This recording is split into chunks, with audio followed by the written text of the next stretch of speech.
우리 언약의 여정을 가면서 우리의 정체성 세 가지가 늘 확실해야 됩니다. 그 정체성 따라서 우리가 메시지와 인도를 받게 됩니다. 그 첫 번째가 우리가 남은 자입니다. 두 번째가 순례자입니다. 세 번째가 정복자인데 지난주에는 정복자의 시작이었습니다.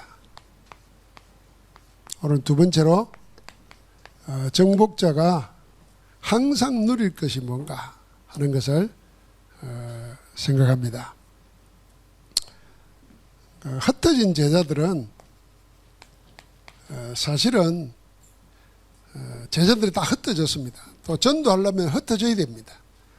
우리가 주일날 이렇게 모여서 집으로 가고 산업 현장으로 가고 할 때 다 흩어지는 겁니다. 흩어져서 살아남아야 됩니다. 살아남는 정도가 아니라 흩어져서 사실은 정복해야 되는 겁니다.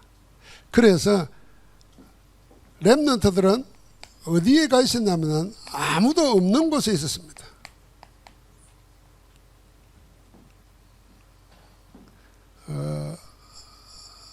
누가 도와줄 자가 없다 정도가 아니고 사실은 아는 사람 하나 없었습니다. 그러니까 남은 자는 버려진 자처럼 그 누구 하나 거들떠 버티지 않으니까 아마 우리가 세상 속에 들어가면은 다 그럴 겁니다. 그러다 보니까 자연히 뭡니까? 우리 이 세상 살면서 사실 나그네와 같습니다. 히브리서 11장에 언약의 사람들은 천국을 소망하며 살면서 이 땅에 사는 동안에 나그네처럼 그랬습니다. 나그네는 뭐 방황하면서 사는 게 아니고 사실은 순례자로 사는 겁니다. 그러니까 살면서 삼중고가 올 수 있습니다. 그 중에 외로움도 오고 어려움도 오고 여러 가지 괴로운 일도 생길 수 있습니다. 이게 뭐 세상이죠. 이게 다른 말로 말하면 우리가 예수 그리스도를 믿고 하나님의 자녀가 되면은 겉으로는 세상 사람과 다를 거 하나도 없다 그 말입니다. 그러면 이 속에서 우리에게 주어진 게 뭐냐 하는 겁니다. 세상 사람들과 겉으로는 똑같아 보이는데 세상 사람보다 어쩌면 더 큰 어려움도 오고 외로움도 있는데 우리는 이때 그럼 무엇으로 어떻게 살 것인가 하는 겁니다. 그게 오늘 우리 정복자가 누려야 될 내용입니다. 첫 번째로 우리는 항상 말씀이 우리 중심에 있어야 됩니다. 말씀은 곧 하나님이시고 말씀은 복음이고 복음은 생명이고 생명은 하나님의 능력이고 지혜입니다. 그러니까 우리 중심에 항상 말씀이 자리 잡고 있어야 됩니다. 그 말씀이 자리 잡는다고 말할 때에 여러분 내가 이거는 중심이 있어야 흔들리지 않잖아요. 중심이 없으면 흔들려 버립니다. 말씀이 복음 중심으로 되어 있지 않으면은 어렵고 힘들고 외로울 때 아무도 도와주는 사람 없을 때 무너지는 게 당연한 거 아닙니까? 그러나 말씀이 내 속에 중심을 딱 자리 잡고 있으면은 오히려 이런 것이 전부 다 응답받을 기회고 축복받을 기회가 되는 겁니다. 그렇다고 하면은 말씀은 속에서 세 가지를 찾아야 됩니다. 우리가 버리고 바꿀 것, 버리고 바꿀 것 찾아내야 됩니다. 그 다음에 찾을 것, 그 다음에 거기서 누릴 것, 이 세 가지를 찾아내야 됩니다. 자, 바꿀 것, 뭘 바꾸냐면요. 하나님은 그렇게 준 게 아닌데 복음을 못 깨달아 가지고 하나님의 말씀을 가지고 다른 걸 만들어냈어요. 다른 복음이라고도 했습니다. 다른 것이 있습니다. 그게 대표적인 게 율법과 인간이 만든 제도와 그게 시간이 지나니까 그게 전통이 되죠. 체질이 됩니다. 이 세 가지는 복음과 구별해야 되는 겁니다. 사실은 복음 아닌 거거든요. 자, 율법을 왜 우리가 이야기하느냐면요. 율법은 하나님이 주신 겁니다. 통상 들어서 넓게 말하면은 성경에 나오는 율례, 규례, 규범 뭐 모든 게 다 율법을 말하는 겁니다. 그래서 우리가 그렇게 복잡하게 말할 거 없고 성경에 말하면 율법은 다 하나님의 말씀입니다. 하나님 주신 겁니다. 그런데 왜 우리가 율법을 문제 삼습니까? 율법의 용도가 있습니다. 용도. 이 율법의 용도는 뭐냐면은 두 가지 성경 구절을 한번 찾겠습니다. 로마서 5장 13절에 죄는 율법이 있기 전에도 죄가 먼저 있었다 그랬습니다. 그런데 율법이 옴으로써 죄가 죄임이 드러났다 그랬습니다. 그러니까 율법의 첫 번째 용도는 뭐냐 하면 사람으로 하여금 죄가 뭔지를 알게 한 겁니다. 죄가 율법이 있기 전에도 있었지만은 율법이 없을 때는 죄가 죄인 줄 몰랐다 그 말입니다. 세상 법도 마찬가지 아닙니까? 이제 갈수록 사회가 복잡해지면은 법이 자꾸 만들어집니다. 법을 자꾸 만들잖아요. 옛날에는 길거리 침 뱉는 거 그거 아무렇지도 않았어요. 길가 가다가 그냥 화장실 없으니까 노상 방류해도 뭐 그러고 살았어요. 요즘 그러다가는 바로 경범죄로 걸립니다.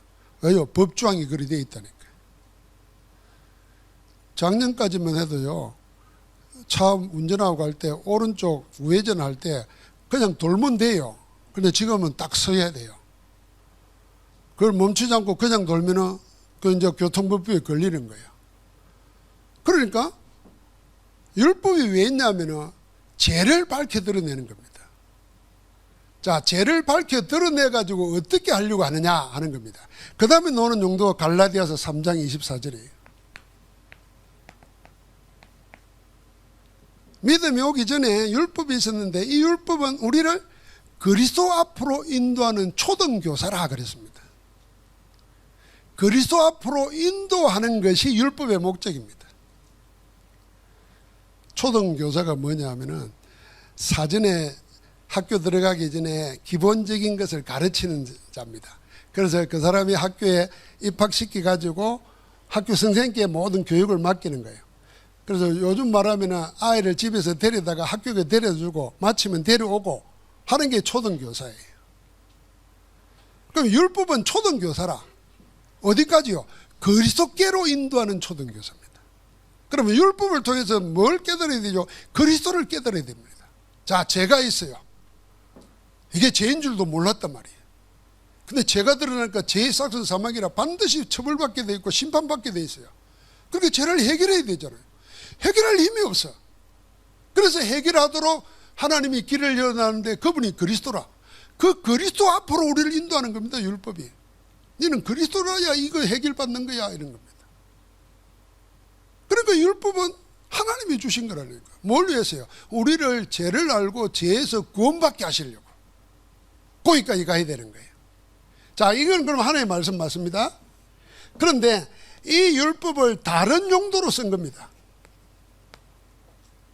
다른 용도로 쓴 게 뭐냐면 이 율법을 가지고 인간의 행위로 해석해 가지고 구원 얻으려고 하는 것입니다. 그 율법을 지켜 가지고 구원 받으려고 하는 겁니다. 그게 유대교입니다. 율법 가지고 죄 깨닫고 죄를 해결 못하는 게 해결할 수 있는 그리스도 발견하도록 해야 되는데 그 율법을 지켜 가지고 구원 받으려고 행위를 자꾸 이야기하는 겁니다. 저는 우리 교회에서 그래서 성경에 보면 규례니 율례니 법도니 막 노는데도 그걸 구약에 노는 모든 걸 그냥 하나님의 말씀으로 딱 뭉뚱그려서 말을 합니다. 왜냐하면 사람들이 자꾸 규례니 법도니 율례니 이런 거 말하니까 금방 떠오르는 게 뭐냐면 내 행위라. 아이고 지켜야지. 되게 착한 것 같은데 그게 악한 거예요. 하나님이 해주신 것을 하나님 해주신 대로 안 하고 지 마음대로 하는 거예요. 그 유대인이 그거 한 가다 망합니다. 그리고 율법 가지고 망한 게 유대인이고 바리새인이라는 거예요. 자, 이걸 가지고 이제 행위를 하려고 제도를 만드는 거예요. 636가지를 만들었어요.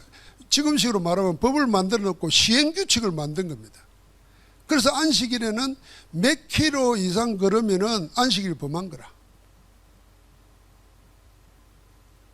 자, 그냥 밥을 지어 먹은 건 죄가 아닌데 예수님 당시 갈 때 안식일 날 배이삭을 해가지고 이렇게 빻아가지고 먹었잖아요. 요거는 일한 거라. 안식일 날 밥 먹는 거는 일이 아닌데 이걸 밥을 지으려고 이거 문뗀 거는 일한 거라. 이렇게 세밀하게 하면 해놓은 겁니다. 하라 하지 말라를. 그게 제도야. 그 제도를 세월이 지나면서 지키니까 뭐가 됩니까? 전통이 된 거야. 이게 전부 다 복음 아닌 다른 용도로 된 겁니다. 여러분, 이 율법 말고 다른 것, 이걸 바꿔버려야 되는 겁니다. 그 본래를 찾아야 돼요. 십계명을 보면서 죄를 죄인 줄 알게 되고 내가 알아도 나를 해결할 길이 없잖아요. 그래서 그리스도를 주시는 거고 성령의 능력을 주시는 거예요. 근데 지금 예수님이 와서 보니까 전부 다 이걸로 꽉 차 있거든.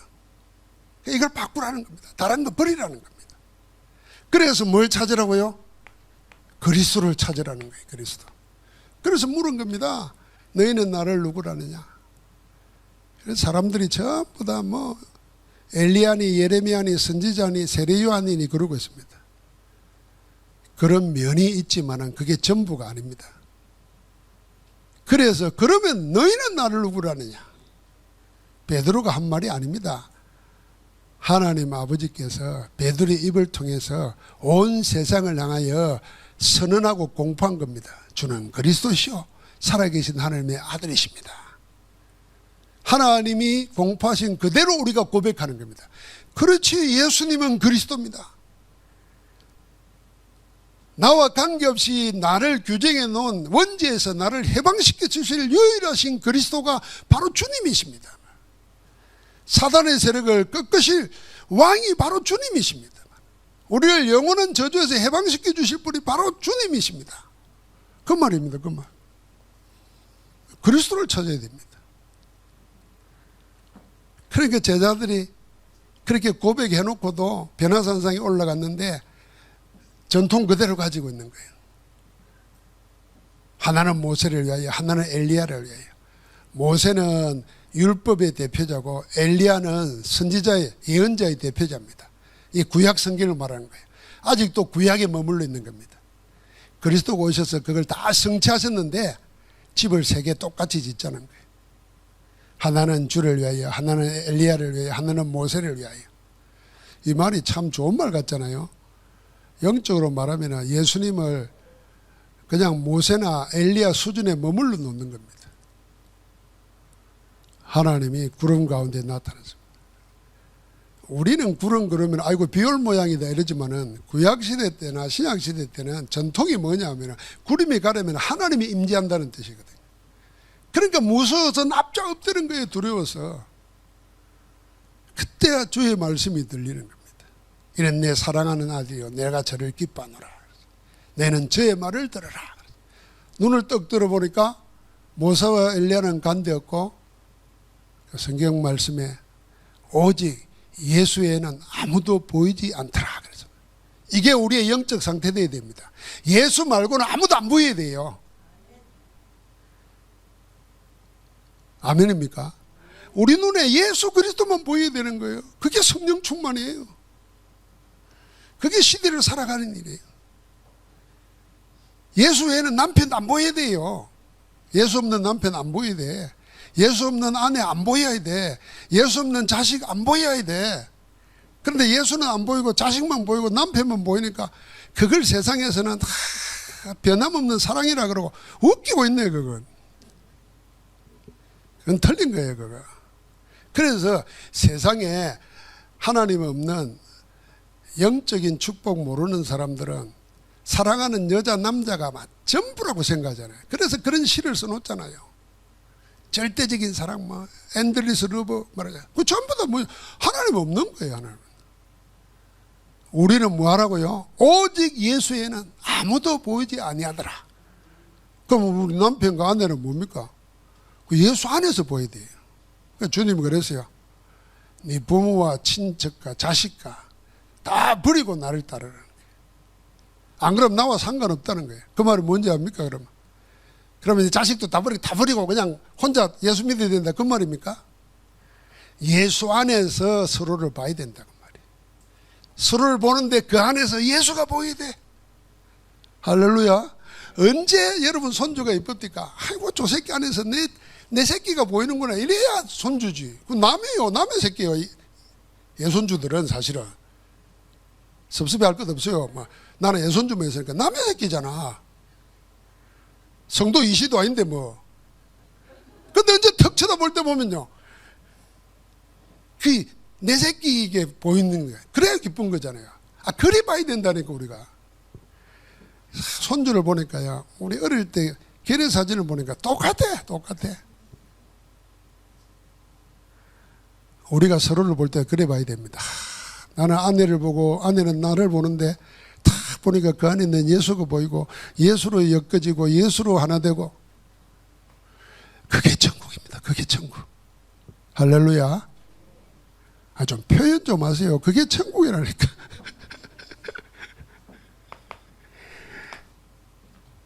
그러고 나서 마지막에는 하늘과 땅의 모든 근세를 내게 주셨으니, 염려할 거 없다 그 말입니다. 하늘과 땅의 근세를 가지신 주님이 세상 끝날까지 함께 하시겠다 그랬어요. 그러니까 우리를 보고 모든 족속으로 제자 삼으라 그랬습니다. 제자 삼는 그 길에 하나님이 항상 세상 끝날까지 함께 하겠다 그랬어요. 그리스도를 찾아야 됩니다. 아무도 없는 곳에서, 외롭고 힘든 곳에서 누굴 찾으라? 그리스도를 찾으라는 겁니다. 그리고 그 그리스도를 누리는 겁니다. 그 그리스도를 누리는 비밀이 뭡니겠습니까? 그게 138입니다. 우리 안에 하나님의 나라가 임한 겁니다. 하나님 나라가 어떻게 임합니까? 하늘의 보좌를 세우시고 그의 왕권으로 우리를 다스리는데, 그 다스림 속에 내가 있는 거죠. 내 가정이 있고 자녀가 있고 내 기업이 있는 겁니다. 하나님의 보좌 속에 기업이 있는 거예요. 나 솔직히 푸틴 대통령 마음에 안 들거든요. 내가 만약에 러시아 사람이라 생각해봐요. 어쩔 수가 없잖아. 안 그래요? 그런데 나를 위해서 아들을 희생시켜주고 양자 삼아주신 하나님의 다스림 속에 내가 들어가는 거예요. 그게 오늘 내 심령 속에 있는 거예요. 하나님 나라예요. 할렐루야. 그러니까 이게 뭔 문제가 되겠습니까? 그 어디나 하나님 나라라. 그걸 누리게 되는 겁니다. 그리스도 영접한 자 속에 하나님 나라가 다스립니다. 하나님이 주인이 돼서 다스리고 왕이 돼서 왕권을 가지고 다스려요. 그 왕권이 미치지 못할 것이 없어요. 만물을 유지하고 계시는데. 그러니까 성령의 인도 따라가는 겁니다. 우리 인생은 항상 이 말씀의 중심에 딱 두는 겁니다. 그러면서 두 번째는 뭐입니까? 항상 기도 누리는 겁니다. 이거는 항상 기도라는 말은 여러분과 내가 응답 받고 안 받고와 관계없이 항상 하라는 겁니다. 쉬지 말고 기도하고 범사에 감사하고 항상 기뻐하라 그랬잖아요. 응답과 상관없이 누릴 기도가 있어야 됩니다. 그 누릴 기도 우리가 5가지 이야기하지 않습니까? 성삼위 하나님이 우리와 함께 하십니다. 우리 안에서 역사하고 계십니다. 영세전부터 우리를 택정하신 그분이 그리스도 안에서 모든 것을 속량하시고 성령으로 지금 능력으로 역사하시면서 인도하고 계십니다.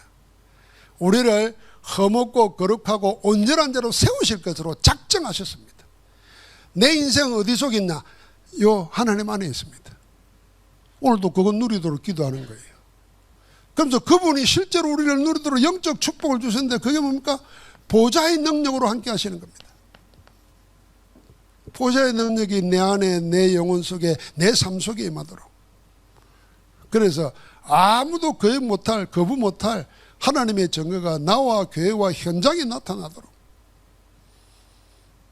9가지 축복, 보좌의 축복입니다. 그러면서 우리에게는 항상 세상을 살아가야 되니까 시대가 있잖아요. 이 시대가 하나님의 스케줄 따라 되어지도록 과거, 현재, 미래가 그 속에 내가 있습니다. 우리는 시대, 시간을 벗어나서 존재할 수 없잖아요. 그런데 우리 인생의 시간이 제한되어 있는데 하나님의 영원한 시간표 속에 들어가면은 세상의 시대를 바꾸고 가는 하나님 속에 내 인생이 있는 겁니다. 그리고 우리는 이미 와 있는 우주의 축복, 이 공중근세 잡은 자와 영적 싸움할 수 있는 힘을 가져야 됩니다. 이거는 우주의 길을 모으고 에너지를 모으고 그 말이 아니에요. 실제로 영적 세계에 사단이 공중근세를 잡고 지금도 세상 풍습을 쫓아서 살아가게 만드는데 우리는 거기에 거슬리면 안 되는 거예요. 거기에 들어가면 안 되는 거예요. 우리는 그걸 이겨야 되는 거죠. 그러니까 우주를 주관하시는 하나님의 능력이 내 안에. 그러면서 기도한 겁니다. 우리에게 필요한 5가지 힘, 오력을 놓고. 우리 랩런트들은 이번 리더 수료할 때 받은 5가지 망대, 12DIP를 망대로 딱 언더니 세워서 24불을 밝히는 겁니다. 그러면 24, 25의 응답이 내게 주어지는 거죠. 그러니까 우리가 기도할 때 제일 중요한 거는 응답 받고 안 받고 우리 신경 쓰지 말아야 됩니다. 왜냐하면 응답은 반드시 오기 때문에. 지금도 응답 와 있던 겁니다. 지금 내가 예배하고 있다는 자체가 응답 중에 응답이에요. 이 더운 날 사실 예배하고 싶겠어요? 그런데 하나님이 이렇게 하고 있다는 자체가, 그래서 항상 기도 속에 있어야 됩니다. 오늘도 이야기해서 우리가 복음 가진 자가 기도할 수 있다면 다 되는 거예요. 자, 그러면서 특별한 게 아니고 정복자가 누려야 되니까, 누린다는 말 자체는 특별하게 안 되는 게 아니고 이게 체질이 되어야 된다는 거거든요. 그러니까 모든 삶의 의미를 찾아서 이걸 24 누리는 겁니다. 내가 살아가는 게 뭐겠습니까? 찾는 거, 보는 거, 듣는 거, 생각하는 거, 읽는 거. 우리가 살아가면서 삶을 살면서 하는 일상 속에 모든 것에서 하나님의 의미를 찾는 겁니다.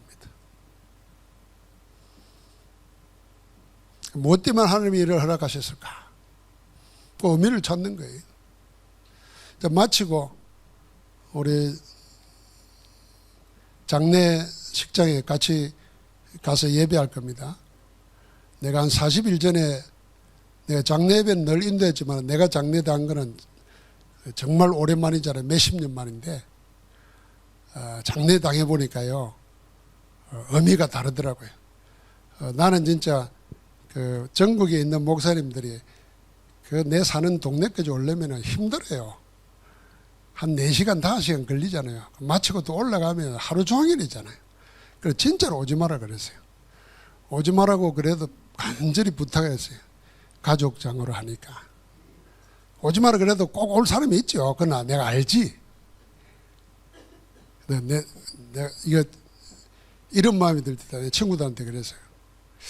야, 나는 지금까지 부조하는데 돈과 그 액수와 내하고 무슨 의미가 있나 이런 생각했는데요. 내가 받아보니까 이런 생각이 듭니다. 야, 이 사람이 나를 이것밖에 생각 안 하나? 이 생각이 드는 게 있더라고. 예를 들면은 내 지금 말하는 거예요. 그냥 아무 오해하지 말고 들으세요. 우리 간사가 5만 원을 했는데 그 같이 다니는 신학교 교수 목사님이 5만 원을 했어. 어떤 생각이 들겠어요? 야, 이 목사님이 나를 이 정도밖에 생각 안 하나? 이 생각이 들더라고. 근데 전혀 생각지도 않은 사람이 우리 항정신 목사가 20만 원을 해서 내가 깜짝 놀라서 속으로 나는 지한테 해준 것도 없는데 지도 어려울 텐데. 아, 나를 생각하는 게 다른 거라. 액수 가지고 판단하는 게 아니고 그런 생각이 듭디다. 그래서 온 사람하고 안 온 사람하고 또 달라. 그래서 장례식에 많이 가봐야 돼. 많이 가야 돼요. 일부러 찾아온 사람이 있어. 내가 너무 피곤해서 자는데 12시 돼서 친구 2 목사님 찾아왔어. 내가 자다가 눈도 안 떠져. 안 뜬다고 인사하고 가버려서 한 10분 앉아있다가 두고 미안하더라고요. 야, 서울에서 여기까지 밤중에 달려와가지고 잠깐 보고 그것도 자다 깬 눈으로 이렇게 보고 그 생각이 그렇습니다. 내가 서운한 게 하나도 없고, 아, 그래서 나는 이 생각했어요. 내가 이런 생각하니까 나는 이제 그 장례식하고 뭐 하면은 참 부주하는 것도 뭐 하는 것도 달리 생각해야 되겠다. 이런 마음이 듭디다. 그 뭐냐 하면 내가 지금 삶에서 우리가 어차피 살아가는 거잖아요. 하나님이 원하시는 게 뭘까를 생각해야 돼요. 그래서 내 말 한마디, 내 행동 하나가 그 사람에게 위로가 되고 하나님이 함께하는 게 보여진다면 그게 전도자의 걸음이잖아요. 그러니까 우리는 정복자로 살아갈 때 우리 삶의 지배당하면 안 됩니다. 내 삶에 안 끌려다니고 삶을 이끌고 가려고 하면은 하나님의 의미를 찾아야 돼요. 그래서 아무것도 그냥 있는 건 아무것도 없습니다. 다 하나님의 뜻이 있고 계획이 있고 의미가 있습니다. 그걸 찾아야 돼요. 근데 여러분 걸음 하나가 그냥 뭐 어쩌다가 가는 걸음이 아니라니까요. 하나님이 함께 하시는 걸음이잖아요. 그걸 찾는 거예요. 읽는 거 하나 다. 이제 나이 들면 책을 많이 못 읽잖아요. 옛날에 읽은 책을 내가 다시 보니까 야 이건 내가 전에 읽었는데 줄거지 쳤는데 처음 보는 말 같은 게 있는 거예요. 성경은 그런 게 더 많아요. 야 이거 내가 줄거 놓고 설교까지 했는데 야 오늘 읽으니까 이거는 새로운 맛이라. 새로운 의미가 있잖아요. 그렇게 모든 걸 생각하면요 나도 모르게 영혼이 충만해집니다. 충만해져. 아무것도 아닌데 충만해지는 그 힘이 삶을 이기게 만들어요. 그래서 하나님의 모든 충만하심이 그리스도 안에 있는데 그 그리스도가 우리 안에 충만으로 와 계세요. 그리고 우리는 뭐요? 찾아내면 돼요. 찾아내면. 자 이제 우리가 마무리 결론을 해야 되겠습니다. 정복자는 특별한 거 하려고 하지 말고 일상 속에서 모든 영적 축복을 찾아 누려야 됩니다. 내 일상 속에서. 이 일상 속에서 뭘 찾아 누리겠습니까? 복음이 모든 것이라는 걸 찾아 누려야 됩니다. 일단 하나님은 복음은 모든 것을 해놨어요. 복음은 모든 거 아니다. 그렇게 생각하면 그 사람만 손해예요. 하나님은 모든 것을 해놨는데 나는 복음 안에서 모든 걸 못 찾아내면 나만 손해요 사실은. 그렇잖아요. 하나님은 복음으로 다 끝내버렸다니까요. 복음 안에 모든 충만히 거하게 하시고 복음으로 모든 걸 말하겠다 그랬어요. 여러분 내가 구원 얻는 것도 열심히 살았나 착하게 살았나 헌금마이 하면서 살았나가 아니에요. 예수 그리스도 아느냐 모르느냐예요. 예수 믿느냐 안 믿느냐 그게 전부잖아요. 하나님은 그거 하나로 그냥 탁 모든 걸 끝냈어요. 근데 예수 영접하고 생명 얻었는데 평상시 삶을 살면서는 안 믿어. 그게 불신앙이잖아요. 그게 제일 무서운 죄예요. 여러분 우리가 뭐 도둑질 하면 안 되지. 간음하면 안 되지. 그런데 그거보다 더 무서운 죄가 뭔지 압니까? 구원받아 놓고 예수 안 믿는 거라니까요. 그래서 어떤 큰 목사님이 그랬다잖아요. 목사님들 예수 믿으세요 이랬다잖아요. 한경리 목사님이 그랬다든가 뭐 김중근 목사님이 그랬다든가 마지막 편찬해가지고 돌아가실 때 이제 찾아가서 가니까 뭐 목사님 우리에게 좋은 말 해달라 그러니까 목사님들 예수 믿으세요 이랬다잖아요. 그 말이 목사 보고 불신자 보고 예수 믿으라 그 말이겠어요? 믿는 예수 진짜로 믿으라 그 말입니다. 믿는 예수 진짜로 모든 것 되시고 모든 문제 해결하셨고 모든 것이 그 안에 있다. 그거 믿어야 돼. 그거 뭐예요? 일상을 통해서. 두 번째는 기도 속에 이 모든 것 다 있습니다. 그래서 우리는 모자라는 거 없는 것 때문에 기죽을 필요 없습니다. 모자라기 때문에 더 주님을 찾아 기도하는 겁니다. 하나님은 이 모든 걸 뭘로 우리에게 주시느냐? 전도로 주십니다. 그래서 이 세 가지는 모든 것입니다.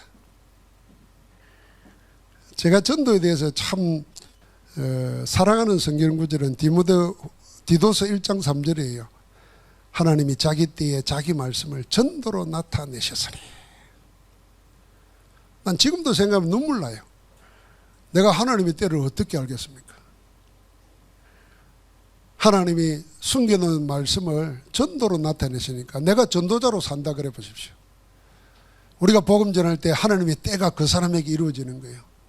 영생 주시기로 작정된 자는 다 믿더라 했던 그 내용이 여러분 내가 복음 전할 때 그 사람에게 이루어지는 거예요.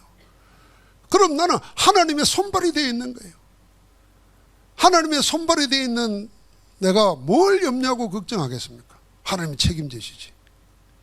그래서 자기 삶에 얽매이는 자가 없다 그랬어요. 좋은 군사는. 우리는 모든 것 때는 그리스도 안에서 모든 걸 찾아 누려야 됩니다.